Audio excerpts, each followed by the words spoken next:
Saudara-saudari umat beriman yang terkasih dalam Kristus, kita boleh menyebut hari Minggu ini sebagai Power Sunday atau Minggu Kekuatan, Minggu Power. Karena tema utama dari ketiga bacaan hari ini adalah bahwa Allah adalah sumber segala otoritas.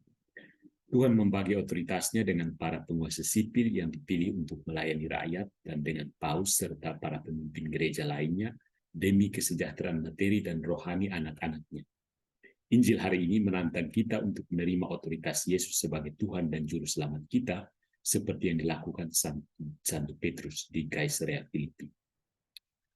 Bacaan pertama diambil dari kitab Yesaya, Nabi Yesaya, menceritakan kepada kita betapa Allah membenci pejabat yang tidak setia dan egois.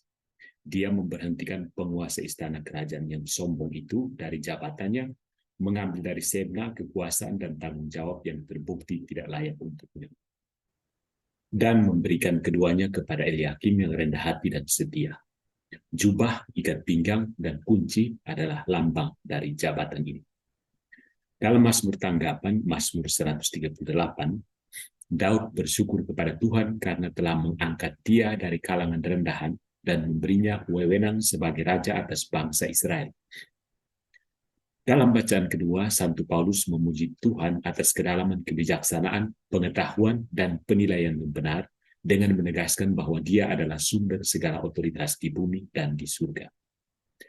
Perikop Injil hari ini menunjukkan kepada kita bagaimana Petrus mengakui Yesus sebagai Tuhan dan Juru Selamatnya, dan bagaimana Yesus pada gilirannya menyetujui kata-kata Petrus dan memberinya wewenang untuk mengajar dan memerintah dalam gerejanya. Oleh karena itu, Yesus mendirikan magisterium di gerejanya untuk melayani kebutuhan rohani dan jasmani para anggota gereja. Melalui pernyataan Petrus, "Aku akan memberimu kunci kerajaan surga." Dia memberi Petrus dan para penerusnya kuasa untuk mengikat dan melepaskan, membuat undang-undang, menjalankan otoritas dalam gereja, dan jaminan bahwa keputusan mereka akan benar disahkan di surga. Saudara-saudariku yang terkasih, kita perlu menerima dan mengalami Yesus sebagai Tuhan dan Juru Selamat pribadi kita. Pertama, kita harus menerima Yesus sebagai anak Allah dan Juru Selamat pribadi kita. Ini berarti kita menerima Yesus sebagai gembala yang baik, Juru Selamat ilahi, dan penebus kita. Berikutnya, Yesus harus menjadi pengalaman hidup bagi kita sebagai Tuhan yang melindungi kita dan menyediakan kebutuhan kita dalam perjalanan hidup kita, mengasihi kita, mengampuni kita, membantu kita, dan mengubah hidup dan pandangan kita. Hal ini dimungkinkan dengan mendengarkan Yesus melalui pembacaan kitab suci setiap hari dan secara meditatif, dengan berbicara kepada Yesus melalui doa sehari-hari, pribadi, komunal, dan liturgi, dengan mempersembahkan hidup kita di altar bersama Yesus setiap kali kita berpartisipasi dalam misa suci, dengan menerima dia dalam Komuni Kudus, dan dengan menjalani kehidupan yang patut diteladani ketika kita bekerja sama dengan rahmat Tuhan.